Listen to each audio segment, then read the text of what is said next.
கருப்பு படம் சூர்யாவே எதிர்பார்க்காத அளவுக்கு வசூலை அள்ளி குவிச்சு சூர்யாவோட கேரியர்ல அதிக வசூலை படிச்ச படம் இன்னொரு பேர் வாங்கியிருக்கு சார். இந்த 1 வீக்ல வேர்ல்ட் வைட் கலெக்ஷன் பார்த்தீங்கன்னா 207 கோடி ரூபாயை தாண்டி கலெக்ட் பண்ணியிருக்கு. ஸோ இது மிகப்பெரிய ஒரு ரெக்கார்ட் பிரேக் தான். படத்தை பார்த்தீங்கன்னா பயங்கரமா என்ஜாய் பண்ண ஆரம்பிச்சிட்டாங்க. ரொம்ப பிரமாதமா ஆடியன்ஸ் ரெஸ்பான்ஸ் பண்ண ஆரம்பிச்சிட்டாங்க. குறிப்பா அந்த கருப்புசாமி வேடத்துல சூர்யா பண்ற அந்த அந்த காட்சிகள் இருக்கு பார்த்தீங்களா, அந்த காட்சிகள் எல்லாம் ரொம்ப நல்லா பிக்சரைஸ் பண்ணியிருந்தாங்க. உண்மையாலுமே படம் ஒரு படம் வெற்றி அடையுதுன்னா அந்த படத்தை குவாலிட்டியா கொடுத்தா நிச்சயமா வெற்றிடு. ஜோதிகா அவர்கள் சமீபமாக அளித்த ஒரு பேட்டியில் ரொம்ப உணர்ச்சி பொங்க பேசியிருக்காங்க. எங்கள் குடும்பமே இப்போதான் சந்தோஷமா இருக்கு, நீங்கள் கொடுத்த அன்புல பார்த்து நினைச்சிட்டேன். இந்த சந்தோஷம் நிச்சயமா ஜோதிகாவுக்கு வரதானே செய்யும். மனைவி அதாவது பார்த்தீங்கன்னா தொடர்ந்து பார்த்தீங்கன்னா சூர்யா படங்களை அட்டாக் பண்ணிட்டே இருந்தாங்க. கங்குவா பார்த்தீங்கன்னா பெரிய வெற்றி படம் கிடையாது, சுமாரான படம் தான். ஆனால் பார்த்தீங்கன்னா பெருசா சூர்யா வலைதளங்களில் தொடர்ந்து தாக்குதல் பண்ணிக்கிட்டே இருந்தாங்க. தொடர்ந்து பார்த்தீங்கன்னா ஒவ்வொரு படம் சூர்யா படம் வரும்போது வரதுக்கு முன்னாடியே இந்த படத்தை ஓட விடக்கூடாதுங்கிற மாதிரி வலைதளங்கள்ல செஞ்சுட்டே இருந்தாங்க. குடும்பமே நாங்க கொண்டாடிட்டு இருக்கோம், ரொம்ப சந்தோஷமா இருக்கும் அப்படிங்கிறாங்க. யதார்த்தமா அதாவது இந்த கிளைமேக்ஸ் காட்சி எல்லாம் ரொம்ப நல்லா இருக்கு. அவங்களுக்கு மட்டும் இல்ல எல்லாருக்குமே நல்லா இருந்தது. சோ அவங்களுமே அவங்களோட சந்தோஷத்தை பகிர்ந்துருக்காங்க. சூர்யா மேல ஏன் இந்த விமர்சனம் அப்படின்னு ஒரு கேள்வி வரும். அந்த விமர்சனத்துக்கு காரணம் என்ன அப்படின்னா, இந்த படத்துக்கு அப்புறம் பார்த்தீங்கன்னா சூர்யாவோட லைனப்ஸ் எல்லாம் ரொம்ப நல்ல லைனப்ஸ் வச்சிருக்காரு. அதாவது வெங்கி அட்லூரி படம் அடுத்து பண்றாரு. மமிதா பைஜி ஹீரோயினா நடிக்கிறாங்க. இன்னொரு பக்கம் பார்த்தீங்கன்னா ஜித்து மாதவன் அவரோட டைரக்ஷன்ல ஒரு படம் நடிக்கிறார். ஸோ சூர்யா அடுத்தடுத்து தொடர்ந்து நல்ல லைனப்ஸ் இருக்கு. வாடிவாசல் அது டிராப் ஆயிடுச்சுன்னு சொன்னாங்க, ஆனா அது டிராப் ஆகல அப்படின்னு அந்த தயாரிப்பாளரே மறுத்திருக்காரு.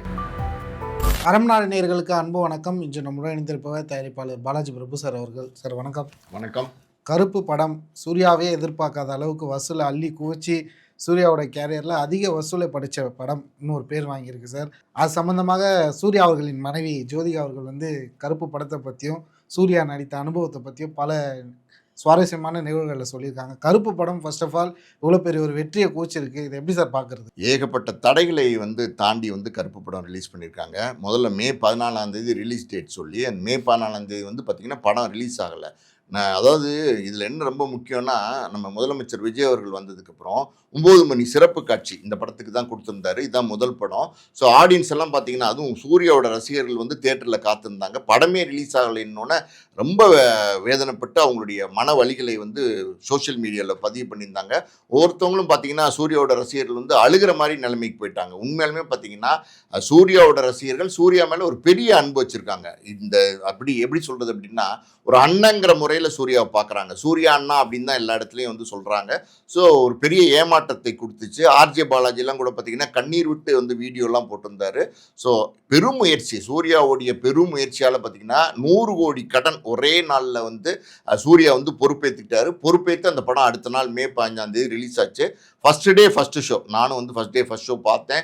நம்ம சேனல்லே நம்ம விமர்சனம்லாம் பண்ணியிருக்கோம். உண்மையாலுமே பார்த்தீங்கன்னா தியேட்டர் ஃபுல்லு அதிரி புதிரியான ஒரு வெற்றின்னு சொல்லுவாங்கல்ல. படத்தை பார்த்தீங்கன்னா பயங்கரமாக என்ஜாய் பண்ண ஆரம்பிச்சிட்டாங்க. ரொம்ப பிரமாதமாக ஆடியன்ஸ் ரெஸ்பான்ஸ் பண்ண ஆரம்பிச்சிட்டாங்க. குறிப்பாக அந்த கருப்புசாமி வேடத்தில் சூர்யா பண்ற அந்த அந்த காட்சிகள் இருக்கு பார்த்தீங்களா, அந்த காட்சிகள் எல்லாம் ரொம்ப நல்லா பிக்சரைஸ் பண்ணியிருந்தாங்க. உண்மையாலுமே படம் ஒரு படம் வெற்றி அடையுதுன்னா அந்த படத்தை குவாலிட்டியாக கொடுத்தா நிச்சயமாக வெற்றிடும், அதில் எந்த சந்தேகம் கிடையாது. ஸோ அந்த ஒரு போர்ஷன் கருப்புசாமி போர்ஷனை ரொம்ப பிரமாதமாக சிஜி ஒர்க்லாம் பண்ணி எக்ஸ்ட்ரானரியாக பிக்சரைஸ் பண்ணியிருந்தாங்க. அது ஆடியன்ஸில் போய் நல்லாவே கனெக்ட் ஆயிடுச்சு. நீங்கள் முதல் நாள் முதல் ஷோலே பார்த்தீங்கன்னா எனக்கு 2 சீட்டு தள்ளி ஒருத்தர் சாமி ஆடினதெல்லாம் பார்க்க முடிஞ்சுது. தொடர்ந்து பல தியேட்டர்களில் இந்த கருப்பு படம் காட்சிகள் போது அந்த கருப்பு சாமியுடைய காட்சிகள் வரும்போது பார்த்தீங்கன்னா சாமி ஆடுறதெல்லாம் நம்ம பார்த்துக்கிட்டு தான் இருக்கோம். நிறைய விமர்சனங்கள் வருது, செட்டப் பண்ணி தான் சாமி ஆட வைக்கிறாங்க அப்படின்னு பல விமர்சனங்கள் வருது. எது எப்படியோ அந்த வைப்னு ஒன்று இருக்குது பார்த்தீங்களா, அது இந்த படம் கொடுத்துருச்சு. சூர்யா கேரியர்லேயே பார்த்தீங்கன்னா சிங்கம் 2 அது மிகப்பெரிய ஒரு கலெக்ஷன். பல படங்கள் வெற்றி படங்கள் கொடுத்துருக்காரு. ஆனால் ஒரு மாஸ் கலெக்ஷன் ஒன்று இருக்குது பார்த்தீங்களா, மாஸ் வெற்றி அது சிங்கம் 2 கொடுத்தது. சிங்கம் 2க்கு அப்புறம் கிட்டத்தட்ட 10 வருஷத்துக்கு மேலே சூர்யாவுக்கு ஒரு பெரிய வெற்றி படம் கிடையாது. அதாவது தியேட்ரிக்கல் ஹிட்டு, சூப்பர் டூப்பர் ஹிட்டுன்னு சொல்லுவாங்கல்ல, அந்த மாதிரி ஒரு வெற்றி படமாக அமையல. நடுவில் இந்த கங்குவா, அதுக்கப்புறம் ரெட்ரோ, அதெல்லாம் ஓரளவுக்கு ஆவரேஜான படம். சூரரை போட்டு ஓடிடியில் வந்துருச்சு. ஜெய்பீம் தியேட்டரில் வந்தால் கூட அது வெற்றி படம் தான். ஆனால் ஒரு அதிரி புதிரியான வெற்றி படம்னு சொல்ல முடியாது. ஒரு ஆக்ஷன் ஹீரோ ஆக்ஷன் ஹீரோக்கு ஒரு மாசான ஒரு படம் வந்தாதான் அது வந்து பெரிய ஒரு பேரையும் பணத்தையும் சம்பாரிச்சு கொடுக்கும். அந்த அந்த வகையில் பார்த்தீங்கன்னா கருப்பு மிகப்பெரிய வெற்றி படமாக அமைஞ்சிருக்கு. அதுக்கு பல காரணங்கள் இருக்கு. இப்போ வந்து பார்த்தீங்கன்னா வெக்கேஷன், சம்மர் வெக்கேஷன் நடக்குது. அது வந்து பார்த்தீங்கன்னா எல்லாருமே படம் பார்க்கணுங்கிற ஒரு மூடில் தியேட்டருக்கு போகிறாங்க. இன்னொரு பக்கம் பார்த்தீங்கன்னா போட்டிக்கு பெரிய படங்கள் எதுவுமே இல்லை. சூர்யா படத்துக்கு போட்டியாக எந்த பெரிய படமே இல்லைங்கிறது ஒரு விஷயம். இதெல்லாம் மீறி இந்த படத்தினுடைய மிகப்பெரிய வெற்றி அது வந்து எப்படி சாத்தியக்கூறு ஆயிருக்கு அப்படின்னா, அந்த அளவுக்கு சூர்யாவுடைய உழைப்பு, சூர்யாவுடைய நேர்மை, சூர்யாவுடைய கடுமையான அடுத்தடுத்து எப்படியாவது வெற்றி படம் கொடுக்கணும்னு ஒரு ஒரு உழைப்பு தான் இந்த இந்த வெற்றியை வந்து சாத்தியக்கூறாக்கியிருக்கு. இன்னைக்கு என்ன நடந்திருக்கு அப்படின்னா, இந்த 1 வீக்ல வேர்ல்டு வைட் கலெக்ஷன் பார்த்தீங்கன்னா 207 கோடி ரூபாயை தாண்டி கலெக்ட் பண்ணியிருக்கு. ஸோ இது மிகப்பெரிய ஒரு ரெக்கார்ட் பிரேக் தான், சந்தேகமே கிடையாது. இன்னும் சொல்ல போனால் சூர்யாவுடைய படத்திலேயே ஹையஸ்ட் கலெக்ஷன் 1 வீக்ல பண்ணது வந்து கருப்பு படம் தான். 207 கோடி ரூபா வேர்ல்டு வைட். உண்மையாலுமே எல்லாருமே வந்து அதாவது மோஸ்ட் ஆஃப் த பீப்புள், அதான் எல்லாருமே வந்து விரும்பி பார்த்தா தான் இப்படி ஒரு வந்து கலெக்ஷன் கிடைக்கும். இந்த படத்தை பொறுத்த வரைக்கும் பார்த்தீங்கன்னா ரொம்ப குடும்பமாக போய் பார்க்க ஆரம்பிச்சிட்டாங்க. அந்த இது வந்து பெரியவர்களுக்கு எடுக்கப்பட்ட படம். ஆனால் பார்த்தீங்கன்னா குழந்தைங்க எல்லாம் பார்த்தீங்கன்னா அந்த கருப்பு சாமியாக வர்றது, அந்த கிராஃபிக்ஸ், அந்த என்ஜாய்மெண்ட்டை வந்து ரொம்ப ரசிக்க ஆரம்பிச்சிட்டாங்க. ஸோ அம்மா அப்பாவோட குழந்தைங்க குடும்பம் எல்லாம் மாசாக போய் பார்க்க ஆரம்பிச்சிட்டாங்க. எப்போவுமே ஒரு படம் பெரிய வெற்றி படம் அப்படின்னு அந்த ஒரு சூழல் வர்றதுக்கு குடும்பமாக படம் பார்க்கணும். அது இந்த கருப்பு படத்தில் நடந்திருக்கு. ஸோ இந்த வெற்றி இது சூர்யாக்கான வெற்றி, சூர்யா உழைப்புக்கான வெற்றி. பல தாக்குதல்கள் சூர்யாவுக்கு இருந்தது. ஆனால் எல்லாத்தையும் தாண்டி இன்னைக்கு இந்த கருப்பு படம் பெரிய வெற்றியை கொடுத்துருக்கு. இன்னும் வந்து கருப்பு படம் பார்த்தீங்கன்னா 300 கோடியை தாண்டும் வர வாரங்கள்ல அப்படின்னு எதிர்பார்க்கப்படுது. Okay sir. இதற்கிடையே ஜோதிகா அவர்கள் வந்து சமீபமாக அளித்த ஒரு பேட்டியில் வந்து ரொம்ப உணர்ச்சி பொங்க பேசியிருக்காங்க. எங்கள் குடும்பமே இப்போ தான் சந்தோஷமாக இருக்குது, நீங்கள் கொடுத்த அன்பில் பார்த்து நினைஞ்சிட்டேன். அது இல்லாமல் கருப்பில் வந்து கிளைமாக்ஸ் சீனில் சூர்யா நினச்சதெல்லாம் பார்த்து ரொம்ப எக்ஸைட்மெண்ட் ஆகிடுச்சின்னு நல்லா ஓப்பனாக ரொம்ப நாளைக்கு அப்புறம் இந்த சந்தோஷத்தை அவங்க முகத்தில் பார்க்குறோன்ற மாதிரி இருந்துச்சு. ஆரம்பத்திலேருந்து ஜோதிகா மேலேயே இருந்த விமர்சனமும் சரி, சூர்யா மேலே இருந்த விமர்சனமும் சரி, அதெல்லாம் இப்போ தகர்க்கப்பட்டதாக பார்க்கலாமா சார்? இந்த சந்தோஷம் நிச்சயமாக வந்து ஜோதிகாவுக்கு வரதானே செய்யும். மனைவி அதாவது பார்த்தீங்கன்னா தொடர்ந்து பார்த்தீங்கன்னா சூர்யா படங்களை அட்டாக் பண்ணிகிட்டே இருந்தாங்க. நங்குவா வந்து பார்த்தீங்கன்னா பெரிய வெற்றி படம் கிடையாது, சுமாரான படம் தான். ஆனால் பார்த்தீங்கன்னா பெருசாக வந்து சூர்யா வந்து வலைதளங்களில் வந்து தொடர்ந்து தாக்குதல் பண்ணிக்கிட்டே இருந்தாங்க. தொடர்ந்து பார்த்தீங்கன்னா ஒவ்வொரு படம் சூர்யா படம் வரும்போது வரதுக்கு முன்னாடியே இந்த படத்தை விடக்கூடாதுங்கிற மாதிரி வந்து வலைதளங்களில் வந்து செஞ்சுக்கிட்டே இருந்தாங்க. ஸோ அதுக்கப்புறம் ரெட்ரோ ஒரு ஆவரேஜான படம் தான், ஆனால் அதையுமே வந்து பெருசாக வந்து ட்ரால் பண்ணாங்க. ஸோ இப்படி சூர்யாவுடைய ஒவ்வொரு படத்துக்கும் பார்த்தீங்கன்னா ஏகப்பட்ட விமர்சனங்கள். இன்றைக்கெல்லாம் பார்த்தீங்கன்னா சோஷியல் மீடியா வந்ததுக்கப்புறம் இதெல்லாம் வந்து ரொம்ப சாதாரணமாக போச்சு. இதெல்லாம் கடந்து தான் ஒரு வெற்றியை வந்து அடைய வேண்டியிருக்கு. ஸோ அப்படி ஒரு வெற்றி இன்னைக்கு வந்து கிடைச்சிருக்கணும் போது அதை வந்து உண்மையாலுமே மன மகிழ்ச்சியோட அவங்க வந்து ஒரு பேட்டியில் சொல்லியிருக்காங்க. குடும்பமே நாங்கள் கொண்டாடிட்டு இருக்கோம், ரொம்ப சந்தோஷமா இருக்கும் அப்படிங்கிறாங்க. யதார்த்தமா அதாவது இந்த கிளைமேக்ஸ் காட்சியெல்லாம் ரொம்ப நல்லா இருக்கு. அவங்களுக்கு மட்டும் இல்லை, எல்லாருக்குமே நல்லா இருந்தது. ஸோ அவங்களுமே அவங்களோட சந்தோஷத்தை பகிர்ந்துருக்கிறாங்க. சூர்யா மேலே ஏன் இந்த விமர்சனம் அப்படின்னு ஒரு கேள்வி வரும். அந்த விமர்சனத்துக்கு காரணம் என்ன அப்படின்னா, சில வருடங்களுக்கு முன்னாடி எனக்கு தெரிஞ்சு ஒரு 5-6 வருஷத்துக்கு முன்னாடி பார்த்தீங்கன்னா ஜோதிகா வந்து பார்த்தீங்கன்னா ஏதோ ஒரு படப்பிடிப்புக்கு அரசு பள்ளியில் வந்து ஷூட்டிங் நடந்திருக்கு. அங்கே போய் அவங்க கலந்துருக்காங்க. ஸோ அந்த அரசு பள்ளி இருக்கிற சூழலை வந்து அவங்க பார்த்துட்டு, அதாவது ஒரு மாதிரி பாத்ரூம் ஃபெசிலிட்டிஸ் இல்லாமல், கிளாஸ் ரூம் பெருசாக நீட்டாக இல்லாமல், அப்புறம் பார்த்தீங்கன்னா நிறைய அரசு பள்ளிகள்லாம் பார்த்தீங்கன்னா புதர் மண்டி கிடக்கும். பல நேரங்களில் நம்மளே கூட பார்த்துருப்போம். அங்கேருந்து பாம்பு பூச்சி இதெல்லாம் இருக்கிறதெல்லாம் கூட பார்த்துட்டு அவங்க வந்து பார்த்தீங்கன்னா ஒரு கருத்தை சொல்லியிருந்தாங்க. ஒரு அவார்ட் ஃபங்க்ஷன் நினைக்கிறேன். அதில் வந்து அவங்க சொன்னாங்க, என்ன சொன்னாங்க அப்படின்னா, கோயிலுக்கு நம்ம செலவிடுறோம், தஞ்சை கோயில் வந்து சிறப்பாக இருக்குது, கோயிலுக்கு செலவிடுற அளவுக்கு பார்த்தீங்கன்னா நம்ம அரசு பள்ளிக்கு செலவிட மறுக்கிறோம், மருத்துவமனைக்கும் பள்ளிக்கூடங்களுக்கும் செலவழிக்கணும், சமமாக வந்து நம்ம ரெண்டுக்குமே செலவழிக்கணும், கோயிலுக்கு செலவிடுற மாதிரி ஒரு கருத்தை சொன்னாங்க. இது வந்து எந்த உள்நோக்கமும் இல்லாமல் தான் அவங்க சொல்லியிருந்தாங்க. ஒரு உள்நோக்கம் கூட இருக்க முடியாது. அவங்க என்ன சொன்னாங்க, கோயிலுக்கு நம்ம செலவழிக்கிறோம், பராமரிக்கிறோம், எல்லாம் பண்ணுறோம். அதே மாதிரி அரசு பள்ளிகள் மாணவர்கள் படிக்கக்கூடிய, ஏழை மாணவர்கள் படிக்கக்கூடிய ஒரு இடமா இருக்குது, அது சிறப்பாக இருக்கணும் அப்படின்றதும். இன்னொரு பக்கம் மருத்துவமனைகளில் நீங்கள் நிறைய பார்க்குறோம் மருத்துவமனைகள் எப்படி இருக்குன்னு. ஸோ அதை வந்து பராமரிக்கணும், நல்லபடியாக வந்து பராமரிக்கணும்னு சொன்னாங்க. இதை வந்து பார்த்தீங்கன்னா கருத்தை திரிச்சு அவங்க வந்து ஒரு இஸ்லாம் மதத்தை சார்ந்தவங்க. அவங்க எப்படி வந்து கோயிலுக்கு கோயிலுக்கு பராமரிக்கிற மாதிரி வந்து சொல்லுவாங்க. இது எப்படி அவங்க எப்படி இப்படி ஒரு கருத்தை சொல்லலாம்? அப்போ உண்டியல்ல காசு போடுறது இதெல்லாம் வந்து அவங்க விமர்சனம் பண்ண வராங்களா? என்ன அவங்க சொல்ல வராங்க? அப்படிங்கிற மாதிரி ஒரு கருத்தை வந்து எடுத்துட்டு போயிட்டாங்க. இதுதான் உண்மை. அந்த டைம்ல அது பயங்கர அட்டாக்கா நடந்துச்சு. ஆமா, அன்னைக்கு வந்து பாத்தீங்கன்னா பெரிய அளவுல வந்து இது சர்ச்சையா பேசப்பட்டது. மிகப்பெரிய அளவுல இது சர்ச்சையா பேசப்பட்டது. ஆனா அந்த நேரத்துல அவங்க சொன்ன கருத்து தப்பு இல்ல. ஆனாலும் பயங்கரமா அவங்கள ட்ரால் பண்ணி பேச ஆரம்பிச்சாங்க. அது சூர்யாவை பெருசா பாதிச்சிச்சு. சூர்யா வந்து பாத்தீங்கன்னா பயங்கரமா வந்து அவங்க அட்டாக் பண்ண ஆரம்பிச்சிட்டாங்க வலைதளங்கள்ல.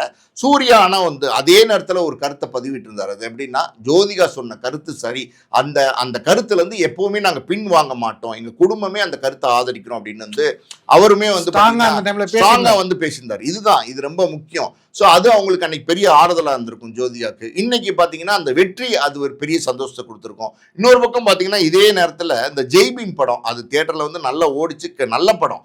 ஆனா அதுல பாத்தீங்கன்னா ஒரு ஜாதி பற்றி அப்படி இப்படின்னு சில விமர்சனங்கள் வந்து ஒரு கேலண்டரை யூஸ் பண்ணது அப்படின்னு டீகோட் பண்ணி அதை வந்து ஒரு பெரிய இஷ்யூ ஆக்கி அதையும் பாத்தீங்கன்னா சூர்யாவை அட்டாக் பண்ணாங்க. ஸோ இதுல இருந்து மீள்றதுக்கே பெரிய சிக்கலா போச்சு. இது வந்து இன்னைக்கு வந்து யாராலையுமே தவிர்க்க முடியாத ஒரு சூழல் இன்னைக்கு சமூக வலைதளங்கள் மூலம் நடத்துற தாக்குதல்களால வருது. ஸோ அதில் சூர்யாவும் தப்பிக்காமல் இருந்தார். ஆனால் இன்னைக்கு பார்த்தீங்கன்னா இந்த கருப்பு அது மிகப்பெரிய வெற்றியை கொடுத்துருக்கு. அந்த வெற்றி மொத்த குடும்பத்தையுமே சந்தோஷப்படுத்தியிருக்கு.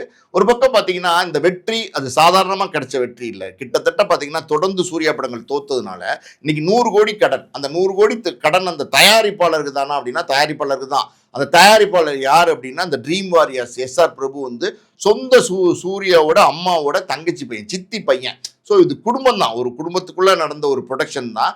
அதுல அவர் பாதிச்சா சூர்யாவை பாதிக்கும். அதனால பாத்தீங்கன்னா இந்த இது வந்து இன்னைக்கு இந்த வெற்றி தடைகளை மீறி வந்து கிடைச்சிருக்கு. ரெண்டாவது வந்து நாள் வந்து பாத்தீங்கன்னா 100 கோடி ரூபாய் கடனுக்கு கையெழுத்து போட்டாரு. ஒரு நம்பிக்கை, நிச்சயமா வந்து கடவுள் நம்மளோட துணையா இருப்பான்னு நம்பிக்கையில கையெழுத்து போட்டாரு. அந்த நம்பிக்கை வந்து பொய்க்கல. அது வந்து வெற்றியை கொடுத்து இன்னைக்கு அந்த கடனை எல்லாம் அடைச்சு இன்னும் வந்து லாபத்தை கொடுக்கக்கூடிய அளவுக்கு இந்த ப்ராஜெக்ட் கொடுத்துருக்கணும் போது அது மொத்த சந்தோஷம் அது எல்லாருக்குமே இருக்கும். ஸோ ஜோதிகா சூர்யாவுக்கு எல்லாருக்குமே இருக்கு. இந்த படத்துக்கு அப்புறம் பார்த்தீங்கன்னா சூர்யாவோட லைனப்ஸ் எல்லாம் ரொம்ப நல்ல லைனப்ஸ் வச்சிருக்காரு. அதாவது வந்து வெங்கி அட்லூரி படம் வந்து அடுத்து பண்றாரு. மமிதா பைஜி ஹீரோயினா நடிக்கிறாங்க. இன்னொரு பக்கம் பார்த்தீங்கன்னா ஜித்து மாதவன் அவரோட டைரக்ஷன்ல ஒரு படம் நடிக்கிறார். ஸோ சூர்யா அடுத்தடுத்து தொடர்ந்து நல்ல லைனப்ஸ் இருக்கு. வாடிவாசல் அது டிராப் ஆயிடுச்சுன்னு சொன்னாங்க. ஆனால் அது டிராப் ஆகலை அப்படின்னு வந்து அந்த தயாரிப்பாளரே மறுத்திருக்காரு. பேச்சுவார்த்தையில் தான் இருக்குன்னு சொல்லியிருக்காங்க. வெற்றிமாறன் பார்த்தீங்கன்னா இப்போ வந்து அரசன், அப்புறம் வந்து இந்த இவர் கென் கர்னாஸை வச்சு ஒரு படம் பண்ணிட்டு இருக்காரு. ஸோ ரெண்டையும் முடிச்சுட்டு பார்த்தீங்கன்னா வாடிவாசலை தொடங்குவார்னு எதிர்பார்க்குறாங்க. ஸோ வாடிவாசல்லாம் வெற்றிமாறனுடைய காம்பினேஷன்ல சூர்யா நடிச்சார்னு வச்சுக்கோங்க, நிச்சயமா அந்த படத்துல சூர்யா நடிக்கணும். சூர்யா அந்த படத்தை மறுக்க கூடாது, நிச்சயமா மறுபரிசீலனை பண்ணி அந்த படத்துல நடிக்கணும். அப்படி நடிச்சா அதெல்லாம் சூர்யாவோட ரேஞ்சே வேற மாதிரி போயிடும். அந்த மாதிரி ஒரு கதைக்களமா இருக்கும், அந்த மாதிரி ஒரு படமா இருக்கும். அது அதிரி புதிரியான மிகப்பெரிய வெற்றியை கொடுக்கறதுக்கு வாய்ப்பு இருக்கு. ஏன்னா வெற்றிமாறன் நல்ல இயக்குனர், அவரோட சூர்யா இணைந்து பணியாற்றினா அதுவும் பாத்தீங்கன்னா இந்த ஜல்லிக்கட்டு கதைன்னும் போது அது வேற மாதிரி இருக்கும். அது ஒரு மண் வாசனையோட, ஆமா மண் வாசனையோட சூர்யா அப்படி முறுக்கிட்டு வர்றது நடிக்கிறது அதெல்லாம் வந்து வேற மாதிரி, உண்மையாலுமே வேற மாதிரி இருக்கும். அப்படி ஒரு படம் எல்லாருமே எதிர்பார்க்கறாங்க. ஸோ வாடிவாசல் படம்லாம் சூர்யா மறுபரிசீலனை பண்ணி நடிச்சார்னு வச்சுக்கோங்களேன், அதெல்லாம் வேற மாதிரி இருக்கும். அடுத்த கட்டத்துக்கு சூர்யா போவாரு, அது நிச்சயமா நடக்கும். ஓகே சார், அடுத்த கட்டம்னா அரசியலா பார்க்கலாமா சார் சூர்யாவை? இல்லை, அரசியலுக்கு வரலாம், அரசியலுக்கு வரக்கூடாதுன்னு யாரையுமே நம்ம தடுக்க முடியாது. இப்போ சமீபத்தில் பார்த்தீங்கன்னா விஜய் அவர்கள் வந்து கட்சி தொடங்கி 2 வருஷத்தில் அரசியலுக்கு வந்ததுக்கப்புறம் நிறைய நடிகர்களுக்கு வந்து அரசியல் ஆசை வந்துருச்சு. அரசியல் ஆசை வர்றது பெரிய விஷயம் கிடையாது. அதுக்கான பயிற்சி, அதுக்கான முயற்சி எல்லாமே கடுமையான உழைப்பு எல்லாமே இன்னைக்கு தேவைப்படுது. ஸோ சூர்யாவை பொறுத்த வரைக்கும் பார்த்தீங்கன்னா அவர் ஆல்ரெடி வந்து ஒரு நல்ல நோக்கத்தோட பல விஷயங்களை செஞ்சுட்டு வர்றாரு. அந்த வகையில் நம்ம ஒரு உதாரணம் சொல்லணும் அப்படின்னா நம்ம அகரம் ஃபவுண்டேஷன் கிட்டத்தட்ட 15 வருஷமா பார்த்தீங்கன்னா ஏழை மாணவர்களுக்கு கல்வி கொடுத்துட்டு வர்றாரு. இது மிகப்பெரிய ஒரு சேவை. இது யாருமே செய்யாத ஒரு விஷயம் நம்ம சொல்லலாம். அந்த அளவுக்கு சூர்யா வந்து அதை பண்ணிட்டு இருக்காரு. அது இல்லாம பாத்தீங்கன்னா சூர்யா நிறைய உதவிகள் பண்ணிட்டு இருக்காரு. சினிமா துறையில பல பேருக்கு உதவி தேவைப்பட்ட பல பேருக்கு வந்து சூர்யா வந்து உதவி செஞ்சுட்டு இருக்காரு. ஸோ இதெல்லாம் எப்படின்னா சூர்யாவோட நல்ல குணம், சூர்யாவோட நல்ல குணங்கள் வந்து அது இப்போ வந்தது இல்லை, அது இயல்பா வந்தது, அவருடைய தகப்பன் இருந்து வந்தது. அதை பண்போட அது இன்னைக்கு இவ்வளோ பெரிய பேரு பணம் புகழ் எல்லாம் கிடைச்சா கூட நரகுடம் தழும்பாதுன்னு சொல்லுவாங்கல்ல, அந்த மாதிரி பார்த்தீங்கன்னா சூர்யா நிதானமாக தான் இருக்கார். எங்கேயுமே நம்ம சூர்யாவை ஒரு ஆட்டிடியூடோ ஒரு திமிரோ ஒரு பந்தாவோ காட்டி நம்ம பார்த்துருக்கவே முடியாது. அதே மாதிரி பார்த்தீங்கன்னா சூர்யா கிட்ட இன்னொரு ஸ்பெஷல் என்ன அப்படின்னா அவருடைய ரசிகர்கள் மன்றம் அது ரொம்ப ஸ்பெஷலாக அந்த மெயின்டைன் கட்டமைப்பு இன்னும் பலமா வச்சிருக்காரு. அந்த கட்டமைப்பு இன்னும் பலமா இல்லை, ரொம்ப பலமா வச்சிருக்காரு. சூர்யா ரொம்ப ரொம்ப ரசிகர் மன்றத்தை பலமா வச்சிருக்காரு.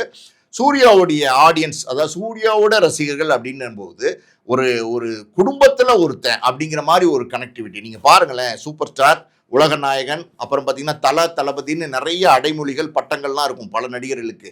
ஆனால் சூர்யாவுக்கு வந்து பார்த்தீங்கன்னா இது வரைக்கும் சினிமா துறையில் வந்து பல வருடங்கள் ஆனால் கூட எந்த அடைமொழியும் கிடையாது. காரணம் என்ன அப்படின்னா ஒரு குடும்பத்தில் ஒருத்தனா வந்து சூர்யாவை பார்க்குறாங்க எல்லாருமே. நீங்கள் சூர்யா ரசிகர்கள்ட்ட போய் பேசி பாருங்களேன், சூர்யா அண்ணன், எங்கள் அண்ணன் சூர்யா அண்ணன், அண்ணன் சூர்யா அண்ணன் அப்படி தான் பேசுவாங்க.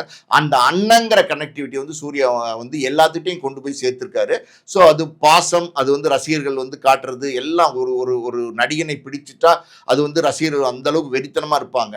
ஸோ இதில் ரொம்ப ரொம்ப முக்கியமாக சூர்யாவை நம்ம பெருமையாக சொல்ல வேண்டிய ஒரு விஷயம் என்ன அப்படின்னா இந்த ரசிகர்கள் மன்றம் செலவழிக்கிறாங்க இல்லையா, அதாவது பேனர் வைக்கிறது, கட் அவுட் வைக்கிறது, பாலாபிஷேகம் பண்ணுறது, வால் போஸ்ட் ஒட்டுறது, அன்னதானம் பண்ணுறது, இன்னும் என்ன எது செஞ்சாலும் சரி சூர்யா ரசிகர்கள் மன்றத்தில் என்ன செஞ்சாலும் சரி அதுக்கு ஆகிற செலவு என்னங்கிறது சூர்யாவுக்கு வந்து தகவலாக சொல்லிடணும். இது மாதிரி இந்த ஏரியாவில் இந்த ரசிகர்கள் இதை பண்ணியிருக்கிறாங்க அப்படின்னு சொல்லிட்டா அது என்ன செலவாச்சுன்னு சூர்யா வந்து கேட்டு அந்த மொத்த பணத்தையும் வந்து பார்த்தீங்கன்னா சூர்யா வந்து அவங்களுக்கு கொடுத்துருவார். ஏன் சார் அந்த மாதிரி? ஆமா, ஏன் ரசிகர்கள் எதுக்கு செலவழிக்கணும், எனக்காக யாரும் செலவு எனக்காண்டி ஏன் செலவழிக்கணும்ன்றாரு. அவர் என்ன சொல்றாருன்னா நான் நல்ல வசதியா இருக்கேன், கோடிகளில் சம்பாதிக்கிறேன், எனக்கு ரசிகர்கள், என்னுடைய ரசிகர்கள் மன்றம் எனக்கு தேவை, எனக்கு ரசிகர்கள் வேணும், ரசிகர்கள் இல்லாமல் நான் இவ்வளோ பெரிய இடத்துக்கு வந்துடல அப்படிங்கிறத அவர் வந்து ஒத்துக்கிறாரு.